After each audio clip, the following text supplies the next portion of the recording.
ఏ దిక్కు లేనోళ్ళు, పూట తిండి కూడా దొరకనోళ్ళు, పనులు చేసుకునే సత్తువ కూడా లేనోళ్ళు జనాలను అడుక్కొని బతికెళ్ళ తీస్తుంటారు. ఇక కొందరు గ్యాంగులలో చిన్నపిల్లలను బల్మీకి తొవ్వల మీద తిప్పుకుంటా పైసలు అడుక్కునేటట్టు చేస్తారు. దీని వెనుక పెద్ద దందానే నడుస్తుంది. వీళ్ళందరిది పొట్టగొట్టే తీరు గీడొగలు ధీటుగా అడుక్కుంటున్నారు. వాళ్ళు ఎవలో మేం చెప్పుడు కాదు కానీ మీ కళ్ళతోని మీరే చూడుండ్రోలా. గిన్నె అవసరమే లేనట్టున్నది కదా ఈ రోబోకు. చెయ్యే షిప్పంతున్నది. నోరు లేదు గాని లేకుంటేనా మనుషులకు మస్తు కాంపిటీషన్ ఇచ్చేది కావచ్చు. గుళ్ళ కాడ బస్టాండ్లల్లా మార్కెట్ల కాడ తొవ్వల మీద ఎర్రటి ఎండల తిప్పలు పడాల్సిన అవసరమే లేకపోతుండొచ్చు. రోబోని కిరాయికి తీసుకుంటే మనుషుల జాగల పెట్టుకోవచ్చు.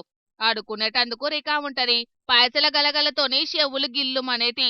కేరళ దిక్కు ఓ కాడ చైనా నుంచి పట్టుకొచ్చిన మర మనిషి జనాలను పైసలు అడుకుంటా పారేషాన్ అయ్యేటట్టే చేసింది.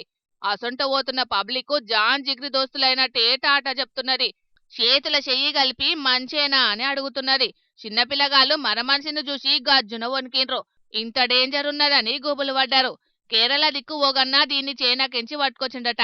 పొద్దుపోక టైం పాస్ కు ఇట్లా రోబోకు అడుక్కునే కోడింగ్ ఎక్కించి బిచ్చమెత్తిపించిండట. కానీ ఇట్లా గల్లీలలో తిప్పితే మనుషులకు గట్టి పోటీ ఇస్తదని అనుకోబట్టిండ్రు అటు దిక్కు పబ్లిక్.